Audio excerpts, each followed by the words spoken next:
తెలంగాణ ప్రజలకు Warangal MGM medical hub గా ఉంది. అలాంటి ఎంజీఎంలో ప్రొఫెసర్ల కొరత వేధిస్తోంది. ఆసుపత్రిలో సీనియర్ డాక్టర్లు లేక జూనియర్ డాక్టర్లు వైద్య సేవలు అందిస్తున్నారు. గతంలో హాస్పిటల్లో ఎలుకలు, పాముల బెడదతో సమస్యలు ఎదుర్కొన్న రోగులు ఇప్పుడు డాక్టర్ల కొరతతో ఇబ్బందులు పడుతున్నారు. ఎంజీఎంలోని సమస్యలపై KMC retired professor doctor P Vijayachander రెడ్డితో మా వరంగల్ ప్రతినిధి పొన్నగంటి స్వామి ఫేస్ టు ఫేస్.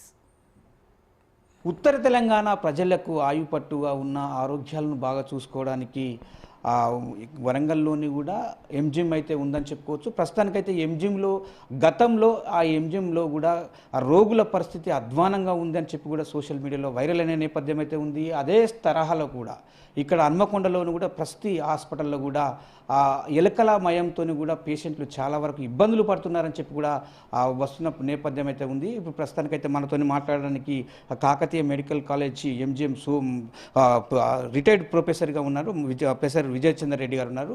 అతను ఒకసారి అడిగి మొత్తం వివరాలు ఏంటి, అసలు ఇట్లా ఎందుకు జరుగుతుందని తెలుసుకునే ప్రయత్నం చేద్దాం. సార్ చెప్పండి, ఇప్పుడు ప్రస్తుతానికైతే గతంలో వివాదాలకు తాగున్నది ఎంజిఎం, అదే తరహాలో కూడా హన్మకొండలోని కూడా ప్రతి హాస్పిటల్ కూడా అదే తరహాలో ఎలుకల మయమై కూడా పేషెంట్లు ఇబ్బంది పడుతున్న నేపథ్యం అయితే ఉంది. దాన్ని ఎట్లా చూస్తారు? డాక్టర్లుగా మీరు ఏ విధమైన సలహాలు కానీ సూచనలు కానీ ఇస్తారు?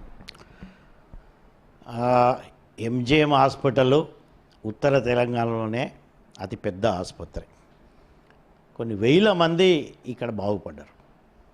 నేను కూడా అక్కడ ప్రొఫెసర్గా, ఆర్థోపెడిక్ ప్రొఫెసర్గా పనిచేసిన. దాదాపు 22 సంవత్సరాల అనుభవం నాకు. ఇండియన్ మెడికల్ అసోసియేషన్కు ఒక జాతీయ లెవెల్ నాయకునిగా ఉన్నా, ఒక రెడ్ క్రాస్ చైర్మన్గా, ఇక్కడ ఉన్నటువంటి హాస్పిటల్ డెవలప్మెంట్ సొసైటీలో రెడ్ క్రాస్ చైర్మన్గా నేను మెంబర్ కూడా. చాలా అక్కడక్కడ జరిగే స్ట్రే ఇన్సిడెంట్స్ ఒక్కొక్కసారి దురదృష్టవశం, అట్లా కావద్దు మనకు. ఏదో ఎలుకలు వస్తున్నాయనో, లేకపోతే అక్కడక్కడ పాములు కనపడుతున్నాయో, మొత్తంగా హాస్పిటలే పనిచేయట్లేదో, లేకపోతే వైద్యం జరగట్లేదో అనేది తప్పు. But at the same time మీరు అన్నట్టు వైద్యులు కానీ వైద్య సిబ్బంది కానీ పనిచేసే విధానంలో తేడా వచ్చింది వెనకటికి ఇప్పటికీ. రెండవది, ఇన్ఫ్రాస్ట్రక్చర్ డెవలప్మెంట్లో కొనే దాంట్లో ఉన్న శ్రద్ధ మెయింటెనెన్స్లో ఉండట్లేదు. మూడో విషయం, మందుల అవైలబిలిటీ. ఈ మూడిట్లలో చూసేది ఉంటే రాష్ట్ర ప్రభుత్వాలు, ప్రతి రాష్ట్ర ప్రభుత్వం, పోయిన ప్రభుత్వం కావచ్చు ఇప్పటి ఘోరంగా విఫలమైందని చెప్పవచ్చు మనం. ఫండ్స్ అలొకేషన్లో ఏమైనా అక్కడ ఉన్న వాళ్ళను పని చేయదని చెప్పడమే కానీ, బట్ ల్యాక్ ఆఫ్ సూపర్విజన్ ఒకటి జరుగుతూ ఉన్నది. రెండవది, అవైలబిలిటీ ఆఫ్ మెడిసిన్స్ కావచ్చు, ఇన్ఫ్రాస్ట్రక్చర్ అప్డేట్. ఒక సిటీ స్కాన్ రిపేర్ అయితే, చిన్నగా ఏదైనా ప్రాబ్లం అయితే అది రిపేర్ అయ్యేవాడికి చాలా రోజులు పడుతుంది. ఎంఆర్ఐ ఆగిపోతే మళ్ళీ రిపేర్ అయ్యడానికి చాలా పడుతుంది. ల్యాబొరేటరీస్, ల్యాబ్ టెస్టులు బయటికి వెళ్తున్నాయి అంటే అడ్వాన్స్డ్ ల్యాబ్ టెస్టులు జరగట్లేదు. ఏమనంటే రియేజెంట్స్ కొరత అంటారు. సో కోఆర్డినేషను ఎంజిఎం హాస్పిటల్లోకి, మళ్ళీ అక్కడ సూపర్ స్పెషాలిటీ, కేంద్ర ప్రభుత్వం ద్వారా సూపర్ స్పెషాలిటీ హాస్పిటల్ మోడీ గారి దేవల్ల ఒకటి కాకతీయ మెడికల్ కాలేజీలో వచ్చింది. అక్కడ మొత్తం ఇన్ఫ్రాస్ట్రక్చర్ ఉన్నది, అక్కడ వైద్యులు ఉండరు. ఉంటే డే కేర్ టైపులోనే 24/7 ఉండదు. అంటే ఇదంతా క్లియర్గా లోపం కనపడుతున్నది. మరి వైద్య ఆరోగ్య శాఖ పూర్తిగా పనిచేస్తుందా లేదా డౌట్ వస్తున్నది. ఎందుకంటే చాలా ప్రెస్టీజియస్ ఇన్స్టిట్యూట్స్ ఇవి, కాకతీయ మెడికల్ కాలేజ్ కావచ్చు, సూపర్ స్పెషాలిటీ కావచ్చు.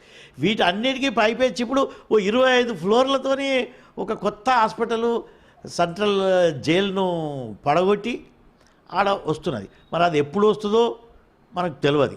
ఎందుకంటే మరి అది కాంట్రాక్టర్లు బాగుపరచడానిక, నిజంగా ప్రజల కోసం వస్తుందా అనేది చర్చ అవుతున్నది, డౌట్ అవుతున్నది. కానీ నిజంగా కనుక అది తొందరగా వచ్చి అందుబాటులోకి ప్రజలకు వస్తే మాత్రం అది it's a boon to the Warangal people. ఒక వరంగల్ వాసిగా నేను చెప్తున్నా గర్వకారణం. ఎందుకంటే మేము అందరం కూడా వైద్య వర్గాలలో ఆ రోజు ముఖ్యమంత్రి గారు కేసీఆర్ వస్తే మేము రిప్రజెంటేషన్ ఇచ్చి ఇక్కడ హెల్త్ యూనివర్సిటీని తీసుకొచ్చే దాంట్లో మేము అందరం డాక్టర్లం ఇక్కడ కృషి చేసినాం. సో మాకు సంతోషంగా ఉంటుంది.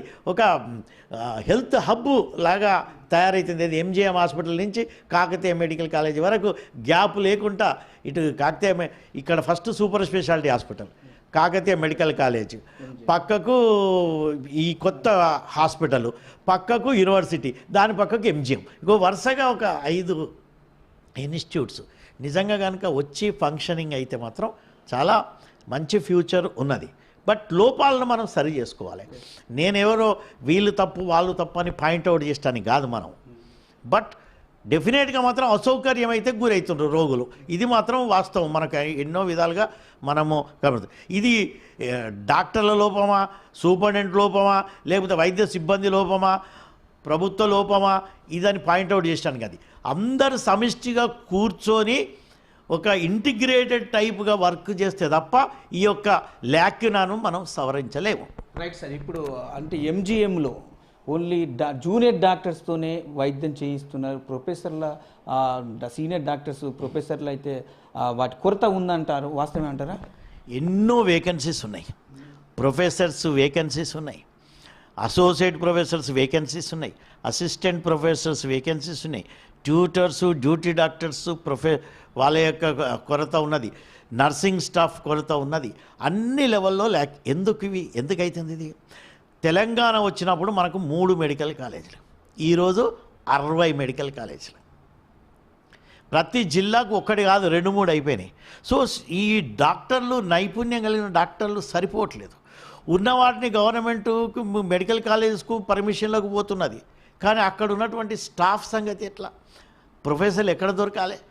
టీచింగ్ స్టాఫ్ ఎక్కడ దొరకాలి? కాబట్టి టీచింగ్ అంత వైద్య విద్యార్థులకు టీచింగ్ మాత్రం డైల్యూట్ అయిందండి. దీనిలో ఎక్కడున్నా నేను ఏ ఫోరం మీద ఉండి మాట్లాడమన్నా మాట్లాడతాను. నేను వైద్య విద్యార్థులకు టీచింగ్ మాత్రం డైల్యూట్ అయిపోయింది. చాలా లో టైప్ ఆఫ్ ఎఫిషియన్సీతో పనిచేసిన క్వాలిటీ.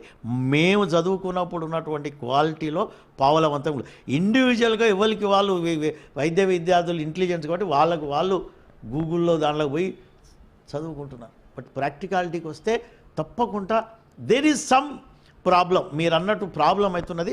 దాన్ని మనం అందరం కలిసి రెక్టిఫై చేసుకోవాలి.